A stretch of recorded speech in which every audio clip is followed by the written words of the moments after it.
আসসালামু আলাইকুম। অষ্টম শ্রেণীর প্রিয় শিক্ষার্থীরা, আগামীকালকে তোমাদের যাদের শিল্প সংস্কৃতি বিষয়ের পরীক্ষা, আজকে কোর্সটিকায় আমি তোমাদের সাথে একটি প্রশ্নপত্র নিয়ে আলোচনা করব। এই প্রশ্নপত্রটির মাধ্যমে একটি স্কুলে পরীক্ষা নেওয়া হয়েছে, তো তোমরা এটি দেখলে ধারণা পাবে যে তোমাদের বার্ষিক পরীক্ষার প্রশ্ন ঠিক কেমন হতে পারে। এই প্রশ্নটি হচ্ছে মেঘনা সেটের একটি প্রশ্নপত্র। চলো আমরা দেখে নিচ্ছি যে এখানে কি কি প্রশ্ন রয়েছে।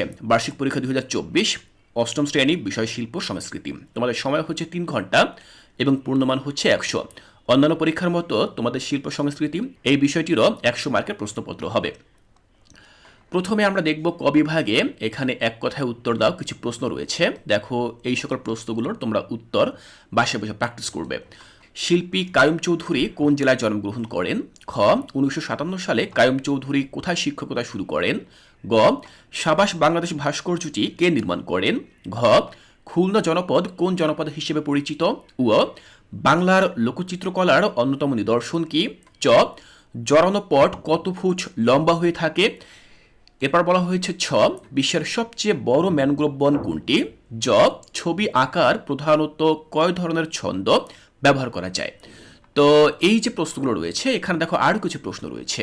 ঝয় বলা হয়েছে লালন শাহ ফকির কত সালে জন্মগ্রহণ করেন? সুন্দরবনকে বিশ্ব ঐতিহ্যবাহী স্থান হিসেবে কত সালে তালিকাভুক্ত করা হয়? কবি জীবনানন্দ দাশের জন্মভূমি কোথায়? বাংলার লোকনাট্যের অন্যতম জনপ্রিয় সাংস্কৃতিক ধারার নাম কি? এরপর বলা হয়েছে 21শে ফেব্রুয়ারি মাতৃভাষা দিবস স্বীকৃতি লাভ করে কত সালে? মসজিদের পাশে আমায় কবর দিও ভাই, এই গজলটি কার লেখা? এরপরে বলা হয়েছে পট কত প্রকার ও কী কী? তো এই যে প্রশ্নগুলো তোমরা দেখতে পাচ্ছ, এগুলো হচ্ছে এক একটি এক কথায় উত্তর দাও এই টাইপের প্রশ্ন। প্রতিটি প্রশ্নের উত্তর তোমাদেরকে খুবই সংক্ষিপ্ত আকারে লিখতে হবে। দুই একটি শব্দ ব্যবহার করার মধ্য দিয়ে তোমরা এই প্রশ্নগুলোর উত্তর দেবে। তো আমরা এখান থেকে 15টি প্রশ্ন দেখে নিলাম। এরপরে আমরা চলে যাব সংক্ষিপ্ত প্রশ্ন এই অংশে। দেখো সংক্ষিপ্ত প্রশ্ন এখানে কি কি প্রশ্ন রয়েছে। ক নম্বরে বলা হয়েছে শিল্পী কায়ুম চৌধুরীর জীবন ও তার শিল্পকর্ম সম্পর্কে লিখো। খ, আহসান মঞ্জিলার স্থাপত্য শৈলীর বর্ণনা করো। গ, রিক্সা পেইন্টিং কোন শিল্প ও তার সম্পর্কে আলোচনা করো। ঘ, লালন শাহ ফকির সম্পর্কে আলোচনা করো। এরপর ওতে বলা হয়েছে সুন্দরবন সম্পর্কে আলোচনা করো। তো আমরা এখান থেকে দেখে নিলাম যে ক, খ, গ, ঘ, ও এই 5টি প্রশ্ন, এই 5টি প্রশ্নের উত্তর তোমাদেরকে দিতে হবে। তোমরা অবশ্যই বাসায় বসে প্রতিটি প্রশ্নের উত্তর খুঁজে বের করবে এবং তারপর সেই অনুযায়ী প্র্যাকটিস করবে। শিক্ষার্থীরা এরপরে দেখো 3 নম্বরে বলা হয়েছে ছবি দেখে লিখো। এটি হচ্ছে আর্ট অ্যাপ্রিসিয়েশন। এখানে একটি চিত্র দেওয়া রয়েছে, এই চিত্রটি তোমরা দেখবে, পর্যবেক্ষণ করবে, তারপরে চিত্রটি দেখে তোমরা কি বুঝতে পারছো, এখানে কি কি উপস্থাপন করা হয়েছে, এটি তোমরা তোমাদের নিজেদের ভাষায় লিখবে।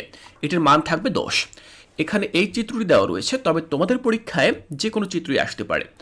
এরপর দেখো 4 নম্বর বলা হচ্ছে রচনামূলক প্রশ্ন। তো এখানে আমরা কি কি প্রশ্ন দেখতে পাবো। কয় লেখা রয়েছে বিভিন্ন পটচিত্র সম্পর্কে বিশদ বর্ণনা করো। খ, বাউল সাধক লালন শাহ ফকির সম্পর্কে বর্ণনা করো। গ, রিক্সা পেইন্টিং সম্পর্কে বর্ণনা করো। এবং ঘ, ব্রিটিশ বিরোধী আন্দোলনে মুকুন্দ দাসের ভূমিকা বর্ণনা করো। তো এই যে প্রশ্নগুলো দেখতে পাচ্ছ, এগুলো হচ্ছে এক একটি রচনামূলক প্রশ্ন। এখান থেকে 2টি প্রশ্নের উত্তর দিতে হবে। একটি প্রশ্নের মান হচ্ছে 10, সেক্ষেত্রে 2টি প্রশ্নের জন্য তুমি 20 নম্বর পাবে। এবার আমরা চলে যাব ব্যবহারিক অংশ। শিক্ষার্থীরা মনে রাখবে তোমাদের শিল্প সংস্কৃতি এই বিষয়টিতে কিন্তু ব্যবহারিক বা প্র্যাকটিক্যাল রয়েছে। প্রথম ব্যবহারিকটি থাকবে বন্ধু খাতা প্রদর্শন, অর্থাৎ সারা বছর জুড়ে তুমি যে বন্ধু খাতাটি তৈরি করেছ সেটি কিন্তু তোমাকে প্রদর্শন করতে হবে, ক্লাসে দেখাতে হবে। বাকি যে ব্যবহারিক কাজগুলো সেগুলো হচ্ছে কি, দেখো লেখা রয়েছে যে কোনো একটি ছবি এঁকে রং করো। তো এখানে কি কি ছবির কথা বলা হয়েছে? সুন্দরবনের দৃশ্য, শাপলা বিলের দৃশ্য, বর্ণ দিয়ে নকশা বা ক্যালিগ্রাফি। তো যে কোনো একটি ছবি তোমাকে আঁকতে হবে, সুতরাং তুমি বাসায় বসে বিভিন্ন ছবি প্র্যাকটিস করে যেতে পারো যেগুলো তুমি ভালো পারো। তো আমাদের খ বিভাগে যে নম্বরটি থাকবে সেটি হচ্ছে 35 নম্বর, বন্ধু খাতায় থাকবে 15 নম্বর এবং ছবি অঙ্কনে থাকবে 20 নম্বর। তো আমরা দেখে নিলাম তোমাদের বার্ষিক পরীক্ষার জন্য শিল্প সংস্কৃতি বিষয়ের একটি প্রশ্নপত্র। আমি তোমাদেরকে বুঝিয়ে দিলাম যে বিভিন্ন স্কুলে ঠিক কিভাবে প্রশ্নপত্রগুলো হচ্ছে। আমি আশা করছি তোমাদের বার্ষিক পরীক্ষা অনেক অনেক ভালো হবে। সেই শুভকামনা জানিয়ে কোর্সটিকার আজকের ক্লাসটি এখানেই শেষ করছি।